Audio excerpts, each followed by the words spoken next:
우리가 가정보고마를 어떻게 할까 이런 고민들을 많이 합니다. 가정이 보고마되기를 다 원하죠. 그런데 너무 급하게 서두르면 가정보고마는 도리어 더 늦어집니다.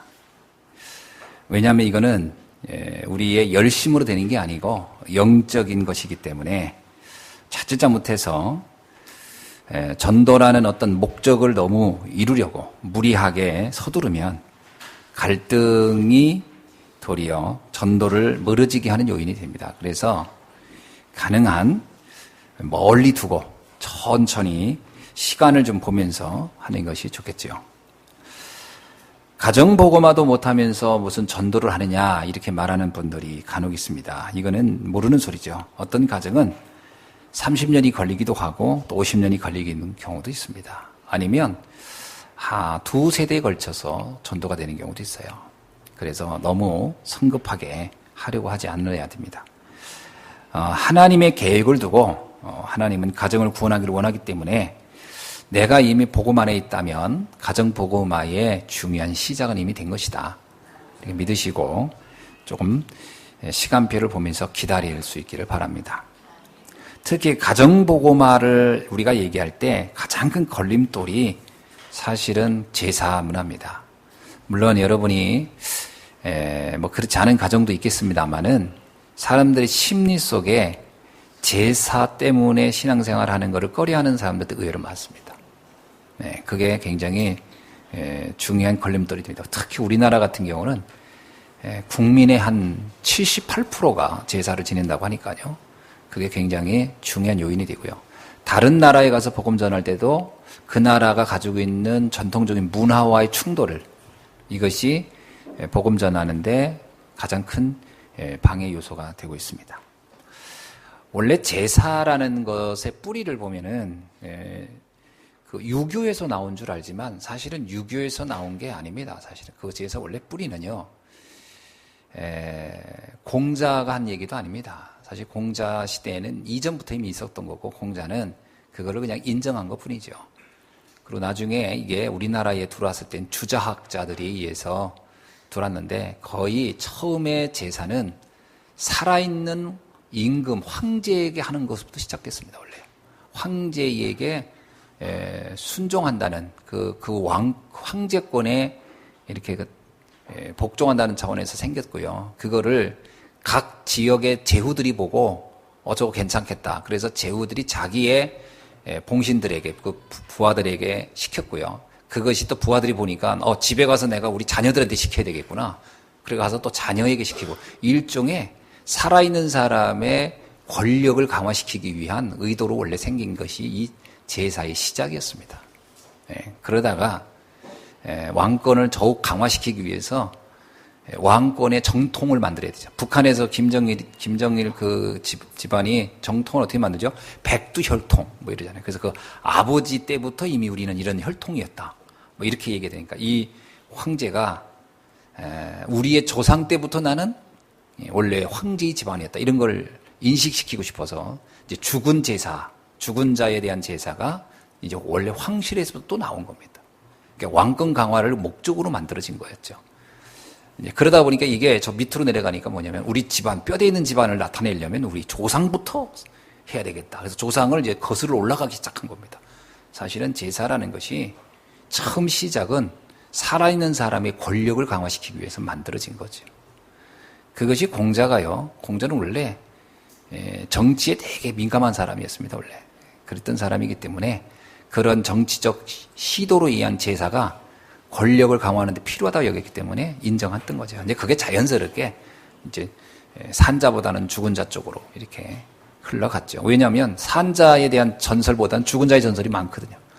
지금 살아있는 아버지에 대해서 자녀들이 존경하는 경우보다는 돌아가신 분을 이렇게 각색하면 훌륭해 보이거든요.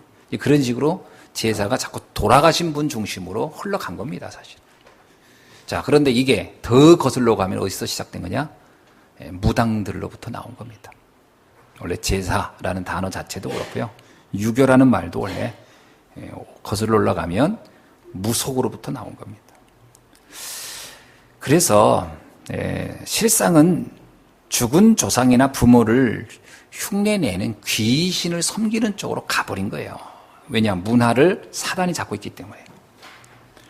그래서 문화를 장악한 사단은 이것을 더욱 숭배하도록 만들기 위해서 거기에 들어간 그 이데올로기의 핵심이 뭐냐? 효심입니다. 효심. 효심을 건드려서 제사를 지속할 수 있도록 그렇게 만들어보죠. 그래서 결국 효심을 건드린 귀신을 숭배하는 그런 문화가 먹혀들었다. 이렇게 보면 정확합니다. 우리나라도 옛날부터 제사 지낸 게 아닙니다. 고려 때부터 시작됐고요. 이게 이제 조선시대에 좀 더 강화된 거죠. 왕권 강화와 아주 밀접한 관련이 있는 게 제사입니다. 자, 그럼 왜 성경에서는 우상 숭배를 금하고 있을까? 모든 종교는 우상 숭배를 하도록 가르칩니다. 왜 그렇겠죠? 인간의 한계를 알기 때문에. 인간의 한계가 있기 때문에 이 한계를 뛰어넘을 어떤 신적 힘이 필요하거든요. 그러다 보니까 모든 종교는 우상 숭배를 노골적으로 강화하고 그것을 이렇게 강조합니다. 여러분, 불교가 원래는 불교가요, 그냥 약간 철학적인 그런 종교 아닙니까? 원래 불교에는 제사가 존재하지 않습니다. 왜 불교는 제사가 안 존재할까요? 사람이 윤회한다고 생각했기 때문에 사람이 죽은 것을 죽음으로 보지 않았습니다. 이 돈다고 생각했어요, 불교는. 그래서 죽은 자에게 제사하는 것은 불교에서는 안 맞는 말이에요. 그래서 원래 불교에는 제사 문화가 없는 겁니다, 원래는. 그게 유교가 돌아가지고 무속이 돌아서 섞어버린 거죠. 그래서 제사가 불교인들이 당연히 있는 줄 알지만 아닙니다. 불교는 윤회 사상이기 때문에 제사가 없는 거예요. 자, 또 유교는 뭐 당연히 제사하고 있고요. 모슬렘도 어떻습니까? 이 우상 숭배는 다 합니다. 모든 종교. 모슬렘 같은 경우는 큰 뭐 이렇게 메카를 만들어 놓고 그곳에 사람들을 숭배하게 만들죠. 천주교도 그렇습니다. 특히 3단체요. 프리메이슨, 뉴에이지, 유대인 이들도 다 우상 숭배를 하죠.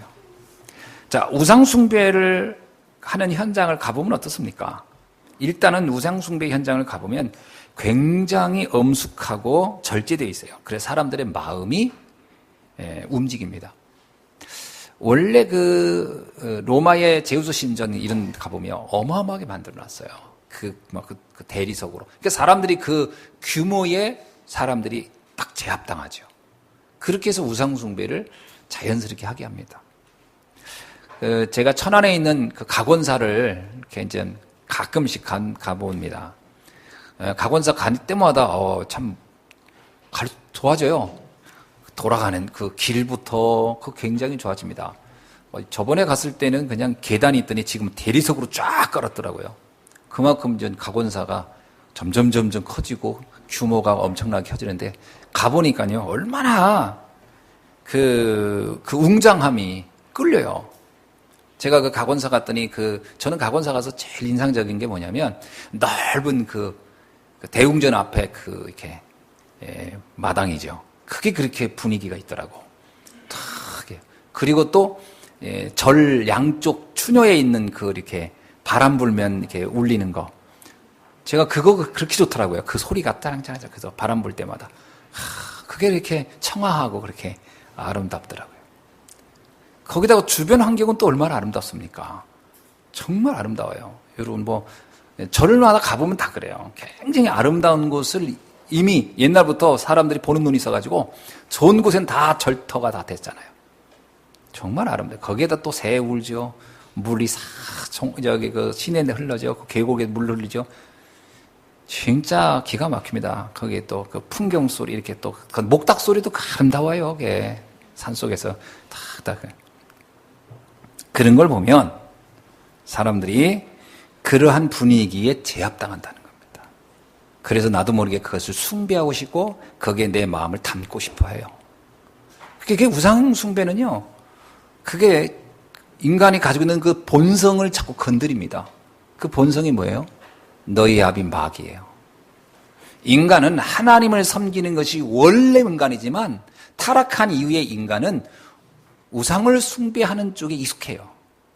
사단은 그거를 자극합니다. 그럼 그런 데 가면 괜히 마음이 신성해지고 거룩해지고 뭔가 있어 보여요. 그리고 거기에 제압당하고 있는 거죠. 근데 성경에만 유독 이러한 우상숭배를 금하고 있습니다. 왜 금할까요? 이유는 간단해요. 재앙이 오기 때문입니다. 아무리 아름다운 그 절에서 그렇게 멋지고 웅장하고 자연스럽고 그 아름다운 것 같아도 내 삶의 현장에서 어느 날 재앙은 우상숭배했기 때문에 오는 겁니다. 그 절간이 불타는 건 아니에요. 내 인생이 불타지. 그게 문제입니다. 자, 사람들이 모르고 있는 것이 있어요. 그 첫째가 뭐냐? 나의 지금 영적 상태를 모르고 있어요. 사람들은 눈에 보이는 상태만 얘기해요. 나는 공부를 하고 있고, 나는 좋은 직장을 다니고 있고, 우리 집안은 이렇고, 배경은 이렇고, 이런 보이는 것에 관해서 나를 생각해요. 그게 나라고 생각합니다. 물론 어느 부분이 나 맞죠. 그러나 더 중요한 내가 있어요. 그게 뭐냐? 불신자들이 모르는 나지요. 요한복음 8장 44절이에요. 너희 아비 마귀. 인간이 본질상 마귀의 자녀로 있다는 것에 대해서 몰라요. 이거는 캄캄하게 몰라요. 그러니까 불신자들은 사단에게 조종당하고 있다는 사실을 전혀 모릅니다. 내가 뭐 어떻게 조종당하냐 그래요. 사단은 뭐 밤에 나타나서 꿈에 나타나서 막 한다 이런 게 아닙니다.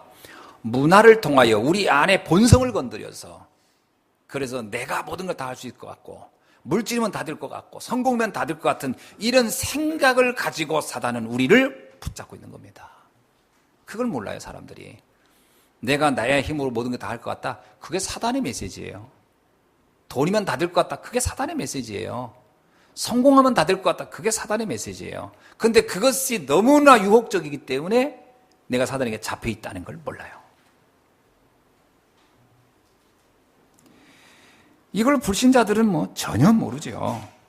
그러니까 열심히 착하게 살아요. 그런데 어느 날 내 인생에 고통스러운 문제가 옵니다. 그러면 전혀 이해가 안 되는 거예요. 이게 왜 나한테 왔냐? 그러다 보니까 이걸 내 힘으로는 해결이 안 된단 말이에요. 내가 알고 있는 상식 가지고는 해결이 안 돼요.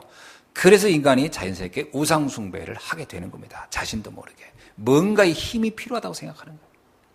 근데 그게요, 하나님께로 가는 게 쉽지가 않아요.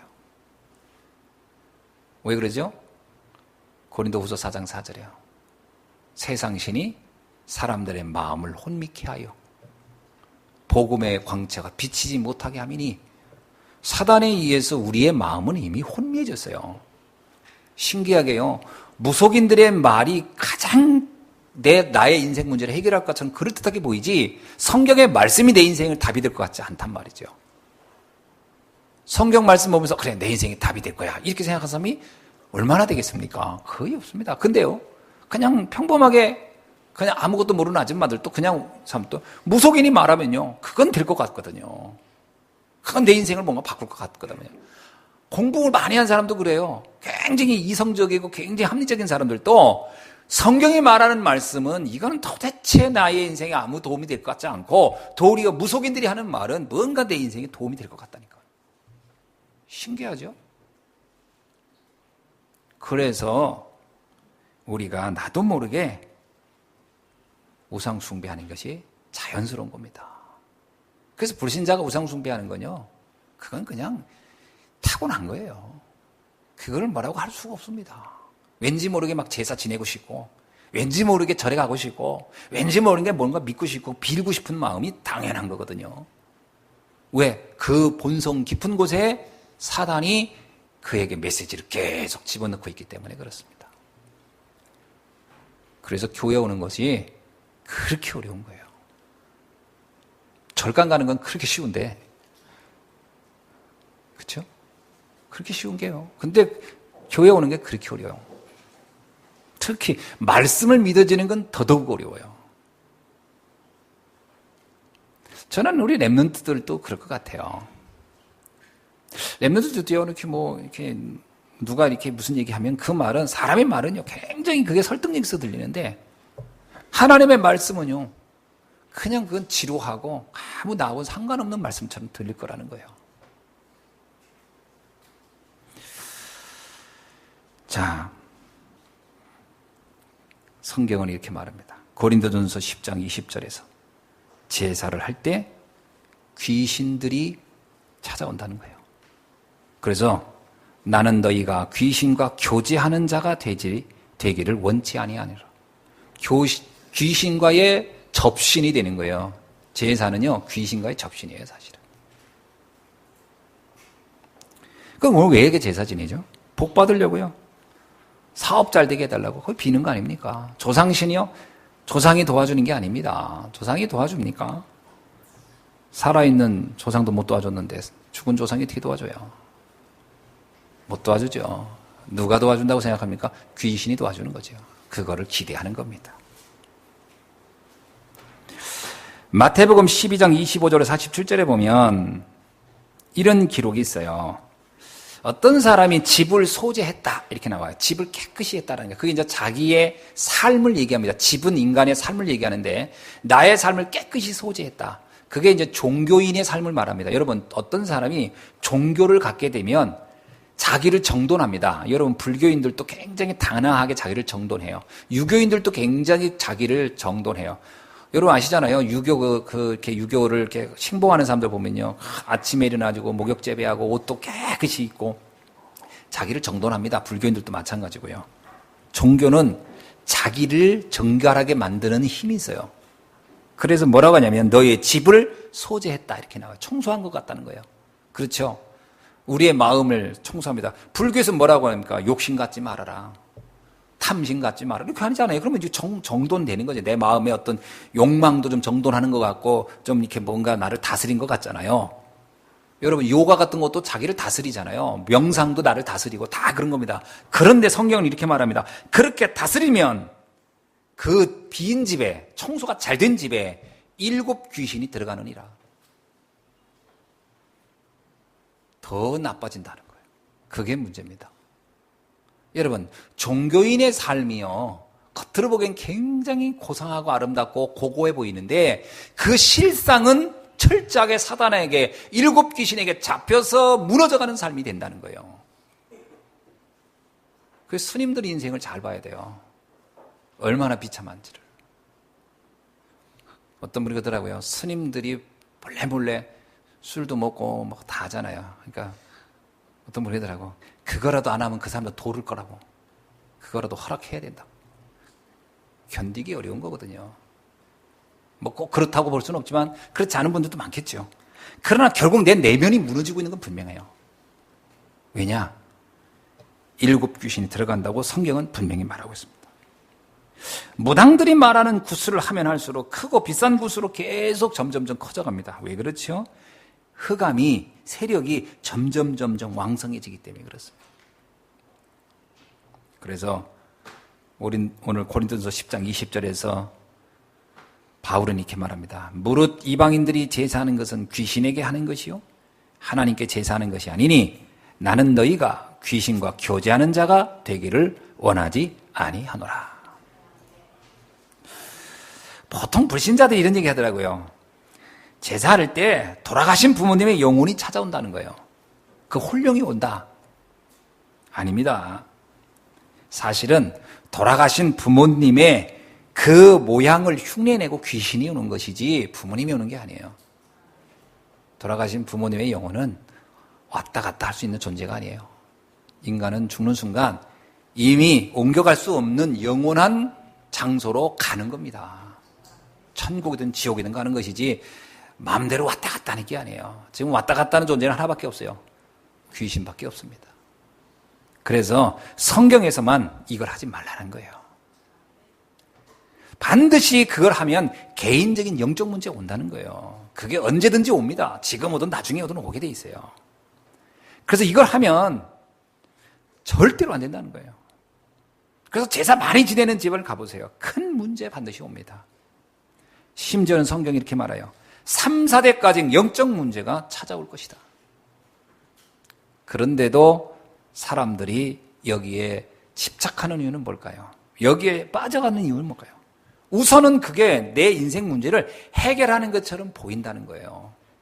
여러분, 우리가 우상숭배를 하면요, 내 인생 문제가 당장 해결될 것처럼 보인다는 게 문제예요. 근데 심지어 이것이요, 문화를 파고 들어옵니다. 여러분, 흑암이, 이 사단이 문화를 타고 들어오기 때문에 사람들은 그것이 나쁘다, 이상하다라고 하는 것을 못 느껴요. 제가 전에 선거에서 목회할 때인데, 기억하시는 분 있을까 모르겠어요. 시인이 한 분 왔었어요, 저희 교회에. 그러니까 국문학과 나와가지고 시 쓰는 분인데, 나이가 많은 할머니였어요. 지금 생각하니까 꼭 할머니는 아니지. 한 60 정도 됐으니까, 그래도 연세에 있는 분인데, 이분이 이렇게 시 쓰는 분인데, 이분이 그러는 거예요, 나한테. 기독교인 아닙니까? 시 쓰고 이렇게 하는 분인데. 근데 한 얘기가, 가끔 무슨 시인 동호회, 또 교수님들이 반드시 찾아가는 게 있대요. 그 어디 가냐 했더니, 무당들 굿하는 데 이렇게 간다는 거예요. 그 교수님이 그렇게 좋아한대요. 왜 그러냐 했더니, 전통 문화라고. 우리의 전통 문화라고. 그러니까요, 국문학을 한다, 우리 전통문화, 이런 사람들 전부 다 이 무속하고 굉장히 밀접합니다. 그러니까 거기를 자꾸 가니까 자기도 몇 번 가다 보니까 그게 굉장히 좋아 보이더라는 거예요. 그렇습니다. 좋아 보여요. 문화라고 하는 옷을 타고 오면 좋아 보입니다. 전통문화. 근데 그 전통문화 배우가 전부 다 귀신 문화예요. 문화라는 옷을 입고 오니까 사람들이 거부를 못해요. 제가 아는 어느 목사님이라고 하긴 참 그런데, 목사님이니까. 목사님은요, 이 전통 문화의 조예가 깊어요. 그래가지고 자기는 절대로 그런 뜻이 아니래요. 근데 집에 가보니까 조그만 부처부터 해서 이렇게 돌로 된 무슨 그 하루방부터 그 전 세계적인 그런 거 죄다 수집해서 난, 한마디로 말하면 귀신 딴지를 다 갖다 모아놓은 거예요. 근데 본인은 그거를 문화라고 하는 거예요. 좋다는 거예요. 수집도 하고 그것을 놓고 이거는 이런 뜻이 있다는 둥 저런 뜻이 있다는 둥. 근데 이게 사람이 희한합니다. 이게 이런 뜻이 있다라고 얘기하는 순간에 자기도 모르게 거기에 대해서 다른 마음이 생깁니다. 신기하게. 그래서 그거를 이거 건드리면 재앙이 온대, 이렇게 하면 자기도 못 건드립니다. 희한하게요. 왜냐면 사람 마음이라는 게 그게 규정돼 버리거든요. 그래서 흑암에게 잡히는 거예요. 문화라는 게 그렇게 무서운 겁니다. 문화는 아주 야금야금 들어와서 우리의 영혼을 확 잡아버리는 거예요. 자, 그래서 우리가 성경의 말씀을 잘 들어야 돼요. 우상숭배하지 말라라는 거예요. 하면 절대 안 된다는 거예요. 아멘. 지금 지구상에 12가지 문제가 계속되는 이유가 바로 이 사단의 메시지 때문에 그렇습니다. 12가지 문제 여러분 잘 아시죠? 첫째가 뭐예요? 내 마음대로 다 하면 된다는 거예요. 내 마음대로 하면 모든 게 될 것 같다는 거예요. 오늘날 가장 많은 사람이 유혹되는 용어가 뭐냐? 내 뜻대로 내 마음대로 하겠다는 거예요, 다. 그게요, 인간의 자유, 인간의 어떤 자기, 인격의 어떤 인권의 어떤 자유로움, 이런. 인간이라는 것이요, 자유도 제한적 자유를 해야지 마음껏 방종하게 되면 심각한 문제 오는 거거든요. 근데 인간은 내 마음대로 한다는 거예요. 내 마음. 그래서 성경에 에베소서 나오잖아요. 너의 육체와 마음대로 살기를 원하지만 본질상 진노의 자녀가 된다. 두 번째가 물질입니다. 창세기 6장. 네피림이죠. 육신이 딘지라. 인간이 철저하게 땅의 것만을 바라보는 거예요. 창세기 11장. 바벨탑. 끊임없이 높아지려면 성공을 향해 가는 야망이에요. 그래서 인간이 그것 때문에 서로 다투고 싸우고 하는 겁니다. 물질 때문에 싸우고 성공 때문에 싸우고. 여러분, 지금 이 땅의 저주는 계속 옵니다. 흑암은 문화를 타고 들어오고요. 계속 들어옵니다. 사도행전 13장, 16장, 19장 우상, 점술, 무속이 옷을 입고 돌아있기 때문에 몰라요. 여러분, 프리메이슨, 뉴에이지 전부 다 무속인들이 만든 거예요. 그 안에 귀신 문화가 가득 차여져 있습니다. 이것이 개인에게 완전히 지금 와 있어요. 그래서 정신 문제. 유럽에 그렇게 여러분 이렇게 굉장한 것 같아도 마약으로 완전 다 무너져 있는 거 아닙니까? 젊은이들이 거의 이제 어떤 그 규범도 없어요. 이제 어떤 이걸 하면 된다, 안 한다라고 하는 것도 없어요. 모든 게 다 지금 완전히 다 혼돈의 시대예요. 자기 마음대로 살면 된다는 거예요. 짐승처럼 가버리는 겁니다. 결국 어떻게 될까요? 저는 우리가 율법적으로 살아야 된다 이거 아닙니다. 하나님의 말씀으로 돌아가야 돼요. 인간은 본질상 타락한 존재이기 때문에 그 인간이 선택하는 것은 옳은 게 나올 수가 없습니다. 그죠? 요한복음 로마서 3장 23절. 모든 사람은 죄를 범하였음에 하나님의 영광에 이를 수가 없느니라. 하나님의 영광에 이를 수 없는 존재가 인간이에요. 그 인간이 하나님 없이 뭔가를 한다고 하는 것 자체가 다 문제입니다. 이것이 지금 이 땅을 덮고 있는 상태입니다. 이것이 오늘 우리의 개인과 가정, 가문을 타고 들어왔다는 거죠. 이것을 빨리 해결하는 답을 여러분이 찾아야 할 줄로 믿습니다. 그래서 이제부터 가문 보고만을 위해서 여러분이 조금 지속하는 기도가 있어야 할 줄로 믿습니다. 자, 그렇다면 몇 가지 좀 참고할 게 있는데, 첫째입니다. 아무리 복음을 듣고 싶어도 그 사람이 마음의 문이 열려야 들어가는 거예요. 그래서 무조건 붙잡고 예수 그리스도 믿으라 이렇게 하는 건 굉장히 그거는 무모한 짓이에요. 예를 생각해 보세요. 이 컵에 뚜껑도 안 열고 여기다 물을 넣으려고 하면 그 넣는 사람이 바보지. 이 컵이 문제가 아니에요. 이게 이렇게 열리도록 해야 되죠. 이렇게 열리고. 열려야 마실 거 아닙니까? 이렇게.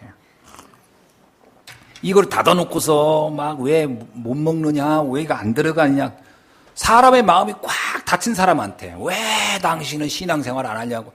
그런 무모한 짓을 왜 하냐는 거예요. 그래서 여러분 지나가는 사람이요. 지금 바빠가지고 지금 막 달려가고 하는 사람 붙잡고 예수 믿으라고. 내가 제일 황당한 사람이 전철역 기차역에서 예수천당 지옥부신 붙잡고 있는 인간들이에요. 도대체 그들이 전도를 얼마나 막았는지는 본인이 나중에 천국 주님 만나면 알 거예요. 주님한테 한 10대 맞고 한 대 더 맞을 거예요, 이제. 그렇게 해서 전도가 몇 명이나 됐겠습니까? 전도를 막은 사람이 더 많지. 나도 이렇게 보니까, 내 절해가지고 교회 못 다니겠다는 싶더라고요. 그 내가 목사라는 게 그런 데 가서 얘기하기가 부끄러워요. 모르는 척 하고 싶어, 나도. 그래도 누가 나보고 목사님 하고 부를까봐 걱정돼.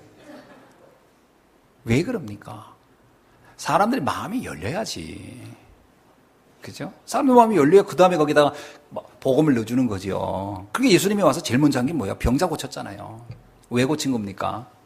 사람들 마음의 문을 열려고. 왜 사람들을 도와줬습니까? 마음의 문을 열어야지요. 왜 오병이의 기적이, 오병이의 목적이 아니에요. 물고기 2마리, 보리떡 5개. 그 예수님이 그런 무슨 떡 장사 했습니까? 아니잖아요. 그 준 이유가 있어요. 그 사람들의 마음의 문을 열려고 한 거예요. 그리고 나서 복음 설명한 거예요. 너희들이 먹는 떡, 이거 또 먹어도 또 허기지지 않냐. 이거 먹는 음식 또 배고프지 않냐. 마찬가지다. 세상의 것은 뭐든 먹어도 끝이 없는 거다. 그러나 영원히 목마르지 않는 것이 있다. 나를 먹어라. 내가 생명의 떡이니라. 그 복음을 그 다음에 설명하니까 사람들이 그런가 보다 이렇게 듣는 거죠. 그래서 여러분이 먼저 참고할 게 뭐냐면 사람들의 마음을 열 수 있는 섬김의 자세를 먼저 갖춰야 할 줄 믿습니다. 그래서 작은 관심부터 기울이세요. 옆 사람 주변에 있는 사람들이 언제 어렵고 언제 힘들은지 그들의 그 어려움과 힘든 것부터 도와주세요. 근데 물론 어렵고 힘든 거를 도와주는 그 자세 자체도 굉장히 섬김의 자세로 그리고 사랑하는 마음으로 하세요. 설사 그 사람이 지금 복음을 안 들어도 상관없습니다. 그러나 내 중심이 그렇다면 하나님은 나의 중심을 기억하실 겁니다. 그렇게 하세요. 그렇게 했다가 또 복음 안 들으니까 뭐야 이거 내가 한 헛수고 했잖아. 그리고 돌아서고 막 찬바람 향불게 하지 말고 섬기세요. 언제 그 사람 마음이 또 열릴지 모르니까. 아멘. 그거 하셔야 됩니다. 작은 것이지만 그것이 큰 역사를 이루는 일이 일어나는 줄 믿습니다. 그래서 굉장히 필요한 거예요. 두 번째입니다. 반드시 어느 날 하나님은 사건을 일으켜서 그가 복음을 들을 시간표를 갖게 합니다. 그걸 기다려야 돼요. 그래서 우리는 기다릴 수 있어야 돼요. 기다림이 곧 믿음입니다. 여러분, 반드시 어느 날 영적 문제가 그에게 올 때가 있어요. 그때 여러분이 그에게 답을 줄 수 있는 사람이 되면 됩니다. 사람들은 반드시 어느 날 위기가 와요. 위기가 올 때 그 답을 줄 수 있으면 됩니다. 그게 오늘 우리가 준비할 내용이에요. 그럼 우리가 전해줄 답이 뭘까요? 베드로전서 3장 15절에 말하기를 너희 속에 있는 소망에 관한 이유를 묻는 자들에게 대답할 것을 항상 준비하되 온유함과 두려움으로 하라. 우리에게 정말 복음을 가지고 여러분이 누리고 있으면 여러분에게 물어옵니다. 너는 어떻게 그렇게 어려운 중에도 그렇게 평안하고 행복할 수 있냐? 그걸 물어올 때 그때 그에게 답을 줄 수 있으면 돼요. 그러면 문제는 내가 복음을 누리고 있어야 돼요. 내가 맨날 시달리고 맨날 짜증내고 맨날 화내고 그러는데 누가 나한테 예수 믿겠다고 합니까? 널 보니까 나도 예수 믿고 싫다 이렇게 나올 수가 있어요. 그러니까 여러분이 먼저 임마누엘이 돼야 할 줄로 믿습니다. 네. 정말 구원의 감격을 여러분이 누리시고요. 내가 하나님의 자녀 아니냐? 어떤 경우에도 하나님의 자녀는 무너지지 않고 망하지 않는다. 그리고 하나님은 분명히 모든 게 합력하여 선을 이루신다. 내가 있는 현장에 하나님의 나라는 이루게 되어 있다. 그래서 내가 조금만 기도할 때 하나님은 나의 기도를 반드시 응답하신다. 이런 마음을 가지고 현장에 가보세요. 요셉이 감옥에 갔을 때, 요셉이 노예로 갔을 때 무너지지 않았던 이유가 그거예요. 하나님이 나와 함께한다는 거예요. 그걸 그들이 보고 압니다. 보디발이 얘기하잖아요. 요셉한테 여호와의 신에 이렇게 감동된 자를 내가 일찍이 본 적이 없느니라. 그게 보디발의 마음의 문이 확 열린 거예요. 그 다음에 요셉이 하는 말을 들을 준비가 돼 있다는 거 아닙니까? 그때 말할 수 있어야 돼요. 소망에 관한 이유를 물을 때 그것을 대답할 것을 항상 준비하라. 자, 그러면 우리가 전달할 메시지가 뭡니까? 그게 이제 준비되어 있어야죠. 바로 그것이 그리스도입니다. 인간은 원래 하나님을 만나게 돼 있어야 돼요. 하나님 만나야 되는 인간이에요. 인간은 창조될 때부터 하나님의 형상대로 창조됐어요. 창세기 1장 27절. 그런데 그 인간이 사단에게 속아서 하나님을 떠나 있단 말이에요. 그래서 지금까지 이런 문제가 온 거예요. 그래서 하나님을 떠난 인생의 비참함 설명해 줘야 됩니다. 그러면 이 문제를 해결하는 길은 하나밖에 없다. 그리스도를 만나면 된다. 그 그리스도는 이미 창세전부터 예언된 분이다. 창세기 3장 15절 여자의 후손이 와서 뱀의 머리를 짓밟을 것이다. 여자의 후손. 그 이미 창세기 3장 15절에 예언된 그분이다. 출애굽기 3장 18절 희생제사 이 피를 바를 때에 이 저주가 넘어가리라. 어떻게 인간이 문제가 해결됩니까? 양의 피를 바를 때요. 양의 피, 예수 그리스도가 양의 피라고 그러잖아요. 그분의 십자가의 보혈로만이 인간에게 다가온 모든 저주를 넘어가게 되는 것이다. 그걸 오늘 이 시간 당신이 예수님을 영접하면 당신에게 두려진 저주가 넘어갈 것이다. 설명할 수 있어야 돼요. 처녀가 잉태의 아들을 낳으니 그 이름을 임마누엘이라 하리라. 왜 처녀의 아들입니까? 인간의 죄성이 없는 철저하게 하나님의 본성을 가진 거룩하신 분이 와야 되는 거예요. 그게 그리스도예요. 처녀의 몸으로 온 그리스도가 우리를 하나님과 하나 되게 하는 임마누엘을 이루게 하신다. 그분이 내 마음에 영접할 때 하나님의 자녀가 되는 권세를 주셨느니라. 그래서 요한복음 14장 6절을 말씀하잖아요. 길이요 진리요 생명이니 누구든지 예수 그리스도로 말미암지 않고는 아버지께 갈 자가 없느니라. 그 예수 그리스도 그분을 영접하는 자 그의 이름을 믿는 자들에게는 하나님의 자녀가 되는 권세를 주셨느니라. 요한복음 1장 12절의 말씀입니다. 그래서 이 그리스도가 영접될 때 나의 가족, 친척, 내 현장 모두는 살아나게 되어 있습니다. 여러분 예수님이 말합니다. 생명의 말씀 복음이 들어가면 그건 누룩처럼 때로는 겨자씨처럼 들어가면 처음엔 아무 일도 없는 것처럼 보이고 아무것도 변화가 없는 것처럼 보이지만 시간이 가면서부터 큰 나무가 되고 많은 가루, 서마를 다 부풀게 하는 누룩처럼 번질 것이다. 하나님 나라는 그렇게 변화를 일으킬 것이다. 믿으시길 주의 이름으로 축원합니다. 여러분이 정말 복음을 들 수 있는 기회만 온다면 그래서 그 타이밍을 기다리고 있다. 시간표 하나님이 말씀드릴 타이밍에 복음을 정확히 전달할 수만 있다면 우리의 모든 가문의 역사는 저주는 끝나게 될 줄을 믿습니다. 그래서 사도행전 16장 31절에서 말하여 주 예수를 믿어라. 그리하면 너와 네 집이 구원을 받으리라. 여러분의 가정 가문을 생각할 때마다 와 우리 집안은 완벽해요. 우리 가문은 완벽해요. 이런 분은 없을 겁니다. 우리 집안에 이런 문제도 있고 이런 문제도 있습니다. 좋습니다. 지금 그 문제가 여러분에겐 중요한 기도 제목이고 중요한 구원의 역사를 이룰 시간표입니다. 그거를 마음에 담고 기도할 수 있기를 주의 이름으로 축원합니다. 나의 현장 가보세요. 가정 문제로 고민하는 사람들이 너무 많아요. 뭐 이런 문제처럼. 지금은요, 사단이 가정을 완전히 처음 아담과 하와 때 공격했고 가인과 아벨 때 공격을 했기 때문에 오늘날 가정은 다 무너지는 것이 사실은 어쩔 수 없는 겁니다. 왜? 가정은 허약하게 이를 데 없어요. 사람들이 가정만큼 끈끈한 게 어딨냐고. 아닙니다. 안 그렇습니다. 가정의 정이라는 거, 사랑은 몇 개월 못 가는 거예요. 몇 년 못 가는 거예요. 그래서 이게 의외로 약한 겁니다. 거기에 사단이 창세기 3장, 6장, 11장 가지고 들어가 버리면 다 무너져요. 오늘날 황혼 이혼이 그렇게 급증한다고 하는데 평생을 그렇게 함께 살았어도요, 힘든 겁니다. 그 가정을 어떻게 지탱하느냐? 이유는 딱 하나 봐요. 복음으로 들어가야 돼요. 복음으로 그 가정에 답이 되어지면 무너질 것 같고 깨질 것 같은 가정이 회복될 줄로 믿습니다. 이 비밀을 여러분 꼭 아셔야 돼요. 우리 가정뿐만 아니라 여름에 안 나고 있는 사람들의 가정을 가만히 보세요. 거의 다 위험해요. 위태합니다. 아마 아주 위태할 겁니다. 복음 넣어주시기 바랍니다. 시급해요. 이게 오늘 우리가 사는 이유요, 목적이고 우리 여러분이 현장 살리는 사명인 줄로 믿습니다. 말씀을 맺습니다. 우리 하나님이 우리에게 주신 축복이 있어요. 어떤 축복을 줬냐? 10장 13절을 한번 보면 고린도전서, 사람이 감당할 시험 밖에는 너희에게 당할 것이 없나니 오직 하나님은 미쁘사 너희가 감당치 못할 시험 당함을 허락하지 아니하시니라. 어떤 어려움이 올지라도 여러분 무너지지 않기를 바랍니다. 속지 마세요. 절대로 여러분이 그 시험이나 문제 때문에 망하지는 않는다는 겁니다. 그럼 그 무슨 얘기예요? 그것이 나에게 중요한 전환점의 시간표라는 거예요. 그게 하나님 주신 축복입니다. 두 번째입니다. 주님은 우리가 기도하면 반드시 응답한다고 약속하셨습니다. 전에는 내가 내 이름으로 기도하지 않았으나 이제 내 이름으로 기도하라. 그리하면 받으리라. 그렇죠? 예수가 그리스도라는 비밀을 알고 기도하면 돼요. 그러면 정말 하나님은 응답합니다. 응답은 어떻게 와요? 기도 응답은 세 가지로 와요. 즉시 오는 응답이 있습니다. 근데 그건 대부분 별로 중요하지 않은 응답은 즉시 오더라고요. 제가 전에 얘기 안 했습니까? 감자가 먹고 싶다 그랬더니 바로 감자를 갖고 오더라고, 인천에서. 신기하더라고. 나 그때 이거 응답 되게 빠르다. 그것도 찐감자 먹고 싶다 그랬어요.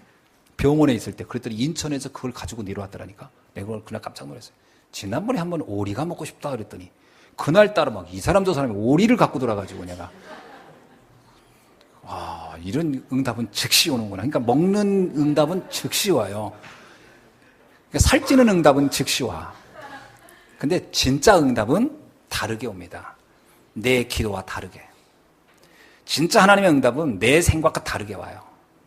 그게 응답입니다. 다르게 옵니다. 시간표 따라서. 그리고 즉시 안 와야 돼요. 하나님은 나를 너무 잘 알아요. 나의 체질을 너무 잘 아시는 하나님. 지금 내게 필요하지 않다는 걸 알아요. 그래서 하나님은 다르게 옵니다. 잘 이해하셔야 돼요. 세 번째, 무응답입니다.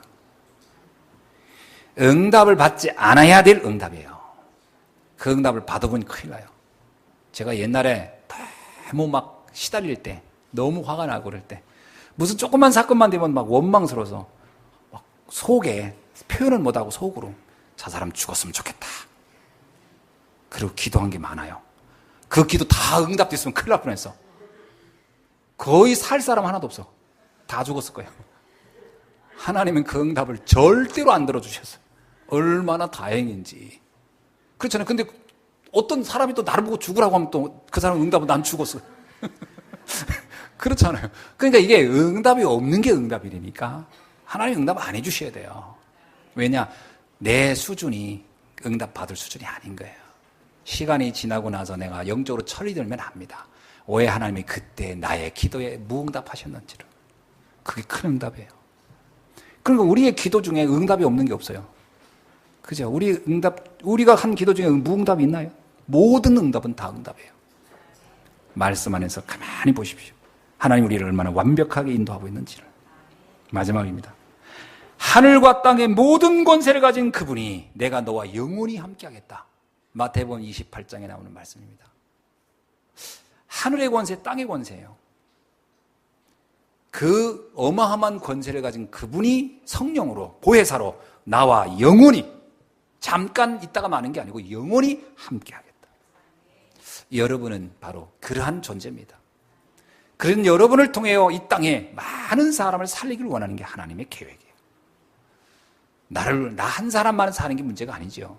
나를 넘어서 이 땅에 많은 아픔 속에 있는 이들을 살리는 것을 하나님은 지금 원하고 있습니다. 그 응답의 주역으로 살아가기를 주님의 이름으로 축원합니다. 기도하겠습니다. 하나님 감사합니다.